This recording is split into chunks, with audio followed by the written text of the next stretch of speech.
Well, matuto kang magpahalaga sa taong pinahalagahan ka. Isa puso mo yung mga sakripisyo niya. Dahil ang taong katulad niya ay grabe kong magmahal at sumuporta. Mahirap ka makakuha ng taong totoo at may prinsipyo.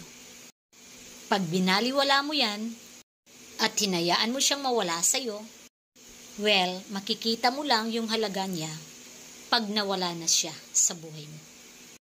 At sure ako, magsisisi ka dahil hindi ka na makakahanap ng katulad niya. Kung nagdurusa man siya ngayon, mas magdurusa ka sa huling mga sandali. Someday, somehow, kakailanganin mo siya, pero wala na siya.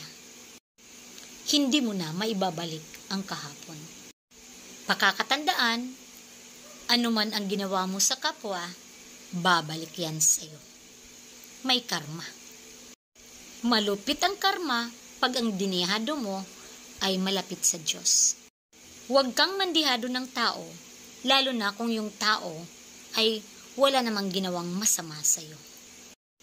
Yang pagkakamali mo, pagsisisihan mo yan ng todo. Tandaan mo yan.